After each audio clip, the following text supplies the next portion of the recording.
What's up, y'all? It's Mr. Bradley, and I'm making my first YouTube tutorial because I make beats on FL Studio on my Mac.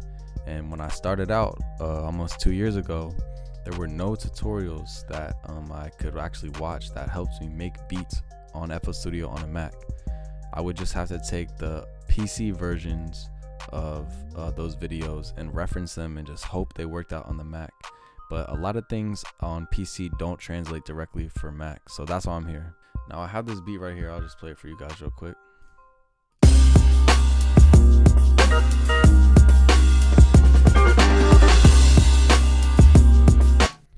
So I just found the sample and threw some drums on it real quick just for the purpose of this tutorial. But I'm just going to tell you guys some things that help my workflow and make me make beats a lot faster.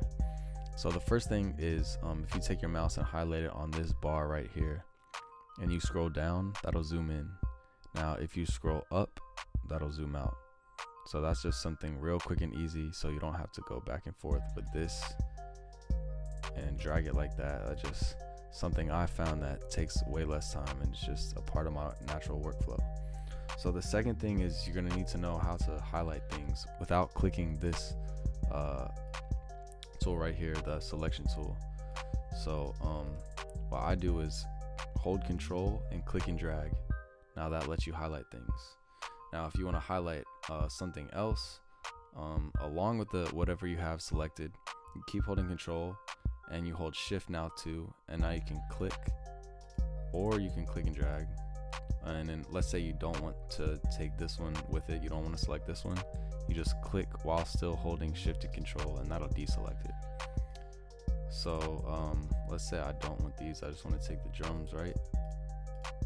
I'll just deselect those. Now to duplicate things, you can hold Shift, and if you click and drag, you can put them wherever you want, right? Now a way to delete things you have selected, if you hold FN and press delete on your keyboard, that'll delete whatever you have selected. Another way to duplicate things is if you hold Control and click B, that will annex the duplicate but onto the end of what you had selected. So those are just some simple tricks that'll just increase the speed of you making beats, something I use daily. So now the next thing, a way I stay organized, and organization is a big part of making good beats, because if you just have ideas and patterns everywhere, it's going to be hard when you actually want to tweak certain things to go back and do that if you're unorganized. So what I like to do is always group my instruments based on like drums, samples, and melodies. So right here you see this tab says all. If I go into my samples, I have all my samples grouped. So if I wanted to add some melodies, all I have to do is just go to my melodies tab, click and add whatever instrument I want, right? Let's say I need a separate section. The way to actually make these filters is you just right click on this tab, add filter group, let's say drums 2. And if I wanted to rename it, all I have to do is right click, rename, right, original drums, and then you can also delete it if you don't want it by right clicking, doing the same thing. So I use SliceX a lot when I'm sampling. It's just the easiest for me, I feel like. So when I go into SliceX, you know, normally it'll auto slice your drums, but you just have to clean those up by right clicking and deleting the markers that you don't want, and you'll see it when you actually drag the sample into it. But right here I have it all cleaned up, and something I like to do just to add some variation, or maybe like a transition or an intro, if you click and drag and highlight all the sample right here, click the toolbar and you click reverse, that plays the sample in reverse. So once the sample is in reverse, you're gonna have to take this end marker, because it even reversed the markers, and you're gonna have to take that to the beginning, so that way you actually play the first marker that you slice. Now I actually have a sample that I reversed, so I'm gonna take this back to the original forward sample of it, and we'll go into the sample reverse right here. So you see I reversed it and I put it on this pattern 3 right here, so it's kind of like an intro or a transition. It can serve whatever purpose you want it to, for real.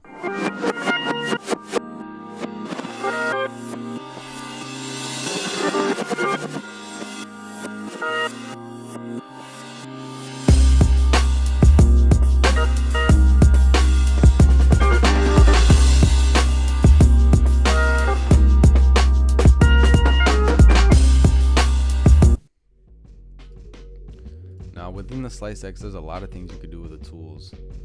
And something I like to do whenever I'm layering samples, especially if you have like the treble on the EQ, if you took like some treble of one sample and a bass of another, to make sure that they actually are gonna sit well in the mix. You'll see, you see how this sample was panned right.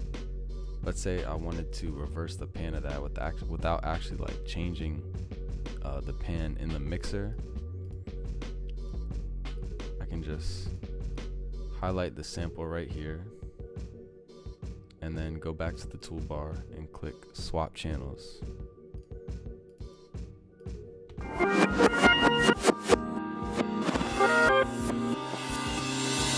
Now you see how it's, when it's playing, it's panned to the right. If I go back into it, swap channels,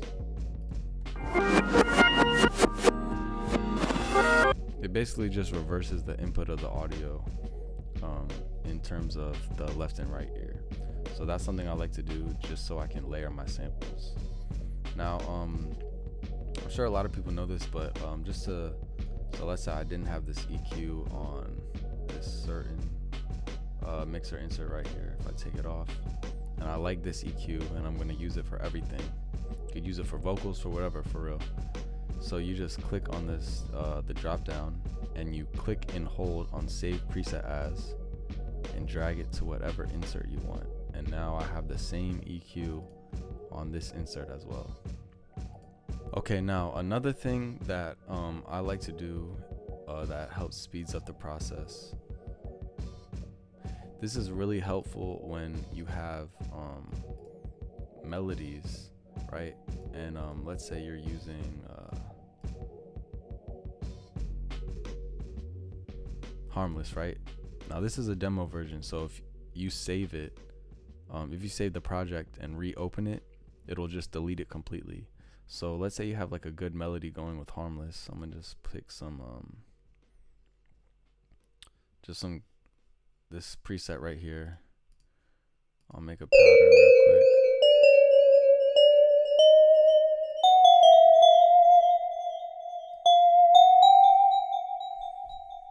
I'm gonna control, click and drag. Right? Now, I'm gonna just cut this, put it on a different pattern real quick. Now.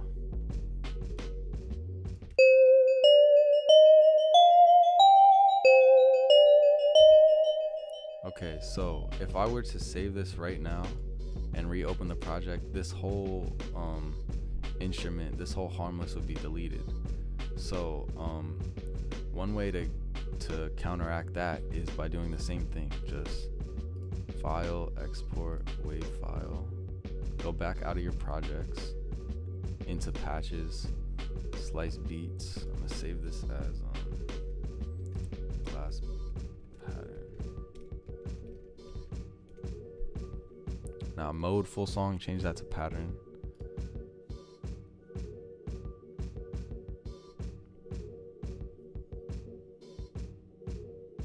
Okay, now if I reread the structure, find glass pattern. Now, when I save this, the pattern will actually be saved because it's not using the instrument anymore. We can go ahead and just delete this instrument by, if you right click, another shortcut, if you right click on the instrument and press D and then enter, that's a quick way to delete things. So now we have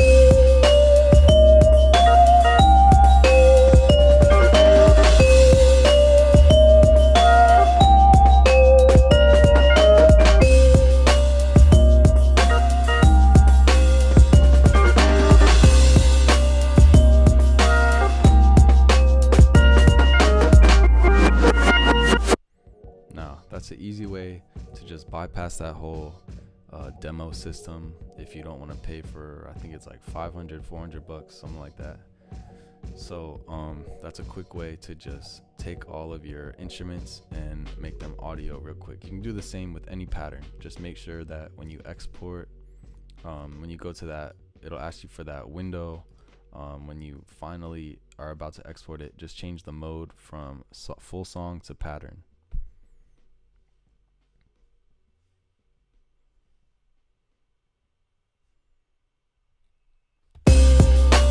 Now, another thing that you can do real quick, you guys probably already know this, but for some reason, whenever you export into Slice Beats, it just adds a loop to it. So I just right click and delete and drag the new audio back into where it originally was. Change this to E3 generic. That way, whenever you mess with the time of the sample, it'll say the same pitch. And since this was 2 bars, I'm gonna change this to 2 bars. Now you can pitch this up, and that gives you some good variation too. When you want to, if you make this next one unique, that'll make it so you can change the pitch of this without changing the pitch of the one that you actually took from and made it unique.